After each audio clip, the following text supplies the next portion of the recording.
Ya, halo teman-teman. Di video kali ini kita akan kembali membahas seputar Persik Kediri. Di video ini saya ingin membahas dua poin terkait dari Persik Kediri. Yang pertama adalah jumlah tiket yang kemarin terjual saat laga kandang melawan Persita. Lalu yang kedua, Persik Kediri sudah dipastikan gagal lolos ke fase Champions Series setelah pada pertandingan sore hari ini Madura United berhasil menang atas PSM Makassar. Oke, kita langsung saja mulai dari poin pertama. Tiket Persik Kediri melawan Persita kemarin hanya terjual sebanyak 1.149 lembar tiket. Jadi bisa diterbuktikan dari tayangan televisi kemarin betapa sepinya tribun di Stadion Brawijaya Kediri saat laga kemarin. Dan ini imbas dari pertandingan di pekan sebelumnya. Kita tahu bahwa Persik Kediri mengalami kekalahan besar dari Bayangkara FC dengan skor 7-0. Ini menjadi kekalahan terbesar Persik Kediri di dalam beberapa musim selama mengikuti BRI Liga 1.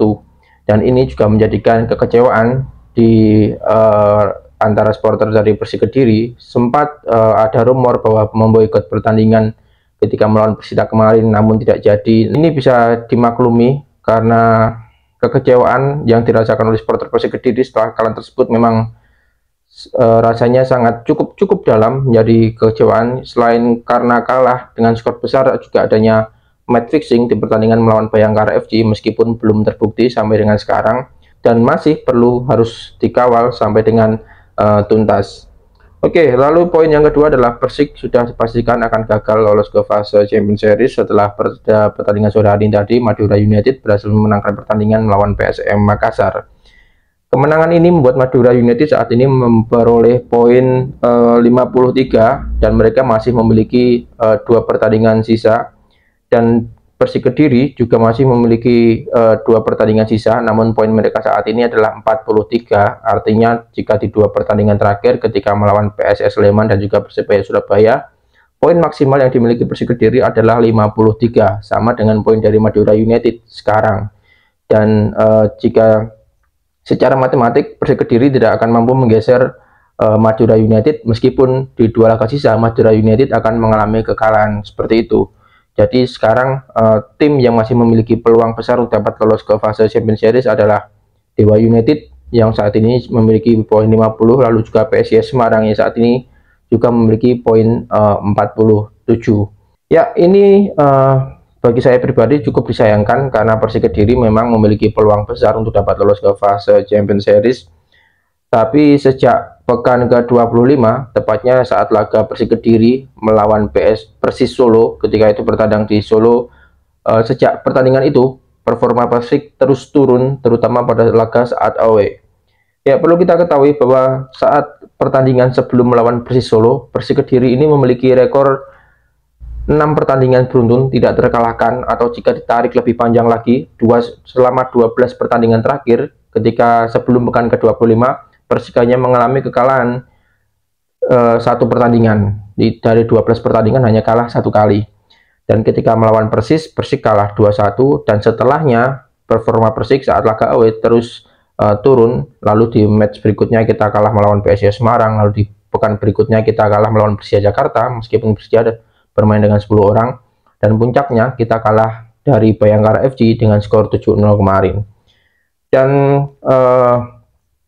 performa yang terus turun itu menjadi indikasi Persik bahwa peluang untuk dapat lolos ke fase Champions Series akhirnya tertutup dengan sendirinya dengan hasil pertandingan-pertandingan yang dilalui Persik karena kurang maksimalnya strategi dari Marcelo Roswiti dan juga permainan dari penggawa Persik Kediri.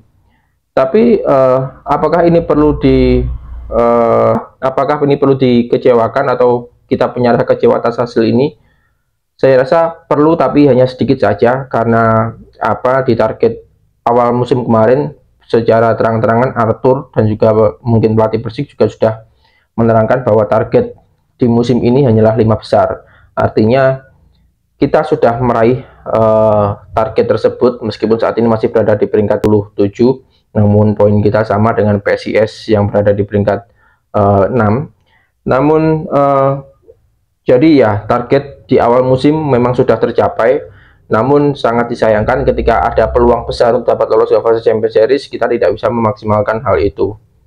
Tapi ini musim ini, hasil dari musim ini juga sudah menjadi rekor setelah Persik Kediri promosi dari Liga 2 beberapa tahun yang lalu.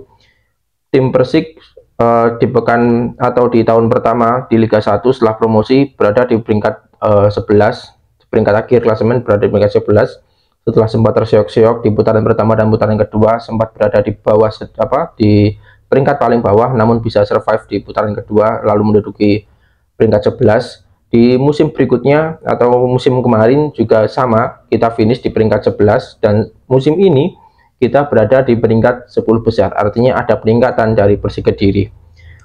Oke, jadi yang tidak bisa lolos fase Champions Series saya rasa boleh kecewa, tapi tidak perlu separah itu atau mungkin sampai gagal move on, karena Persik tampil cukup bagus di musim ini. Tapi yang perlu kita kawal adalah kekalahan besar seperti saat melawan Bayangkara kemarin. Ini yang perlu kita kawal prosesnya, investigasinya seperti apa, evaluasi dari manajemen seperti apa, dan semoga di musim-musim berikutnya tidak ada lagi hal-hal yang mengecewakan seperti ini. Oke, lalu 2 match terakhir Persik akan menjamu PSS Sleman. Ini bermain pada hari Rabu. Terus di match terakhir kita akan melawan Persebaya Surabaya. Namun inilah ke away, kita akan bertandang ke Stadion Gelora Bung Tomo sebagai laga penutupan dari BRI Liga 1 musim ini. Oke teman-teman, sekian untuk video kali ini. Kita akan sambung di video-video lainnya. Kita akan membahas Liga 1, lalu Persik Kediri, dan juga mungkin match-match dari pertandingan liga-liga Eropa mungkin. Ya, dilihat saja. Oke teman-teman, terima kasih sudah menyaksikan video ini dan sampai jumpa.